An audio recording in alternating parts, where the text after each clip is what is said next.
What are the major characteristics of labor market?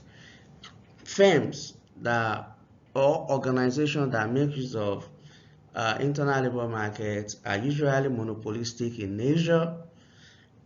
They have their in their commodity markets, in their production capacity, in their manufacturing capacity, in their service provider. They enjoy monopolistic nature, where there are no organization that perform such commercial activities. And I give example of the Nigerian military as a good example. So, and because of that, jobs in that organization are specified for that organization. Skills in that organization are specified for that organization. So when you likely lose your job in such organization, you may not be able to get employment elsewhere in Nigeria. For instance, before the liberalization of the telecom sector in Nigeria, Nitel is the major provider of telecommunication services in Nigeria. So they operate on internal labor market process. You are bringing because there are no organization that perform such responsibilities or tasks in Nigeria. And so, of course, there are no experienced worker elsewhere. So they have their own training school. They have to bring you in, train you in their training school, then engage you in the organization, and you continue to be trained in order for you to advance through the organizational promotion system. So they enjoy that kind of monopolistic nature. So, and is the hallmark of organization that use internal labor markets process. Another example is the Nigeria Army or Army anywhere in the world, where people are engaged from the port of entry, you are trained, and they continue to train you in order for you to move up the organizational ladder. And of course, they engage in large-scale production, just like the Nitel I mentioned earlier, as well as most of the public sector organization in Nigeria. And employment is in employment experience because the skills, the jobs are not readily available elsewhere. So they are expected to gain experience within the organization. As I said earlier, they are skill specific, the skills they are specified and the job there are also what specified, they are not readily available elsewhere. And as we made mention when we define the concept of internal labor market process, that wages are determined by prescribed rules and regulation within the organization.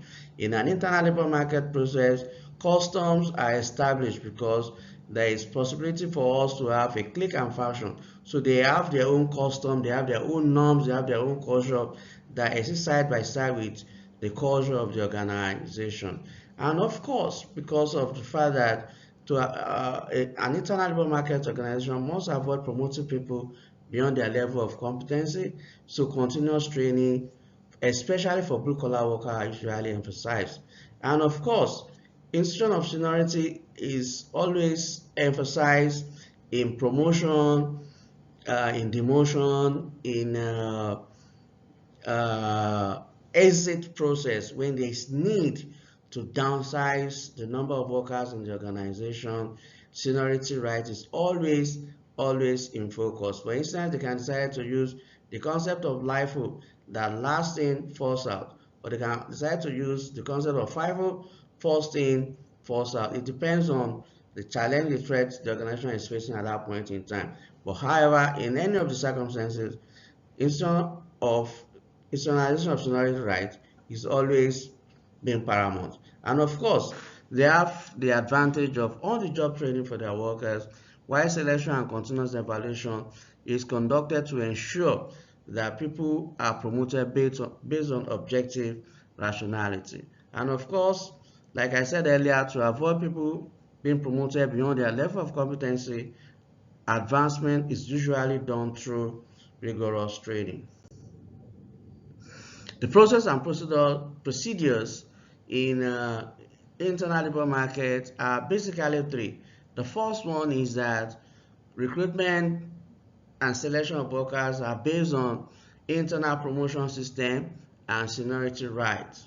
Why workers are continuously trained, so they have a robust training and development program for their workers so that they don't have the issue of Peter's principle, that is promotion of people beyond their level of competence. And lastly, there's internal labor market segmentation, because there is no how internal labor market will operate on its own. When there's a vacancy, the middle, let's say for instance, the middle point, and there are no inexperienced people that can fit such vacancy, they need to interfere or interwove or relate with external labor market and bring people in at that middle point. And in that case, labor market will be segmented into two.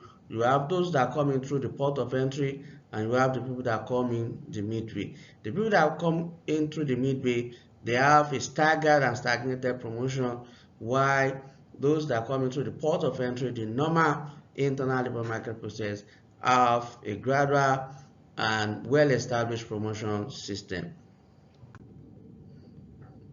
Merits of internal labor market process. Of course, recruitment and job search economies of scale.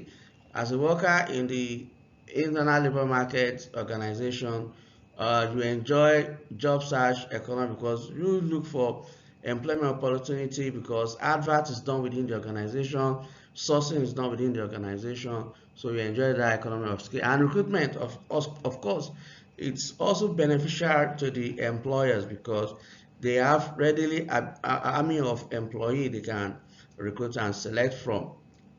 And of course, because workers are sure about their job security and income security, so there's usually reduction in labor turnover, while it also facilitates on-the-job training, and it reduces cost of training for workers because the experienced worker are always readily available to train the newly employed or those that were engaged from the port of entry. And of course, supervisor train their subordinates, and it helps the organization to build a robust organizational culture and as well promote cordial labor management relation, because trade union we always like the idea of internal labor market process.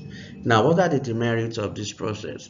It promotes a kind of mediocre performance because people may likely be promoted beyond their level of competencies, and it creates a lot of cliques and factions that will work negatively on the progress of the organization. Of course, there may be trainers' reluctance because people may believe that the younger generation coming in may likely take over their jobs and responsibility.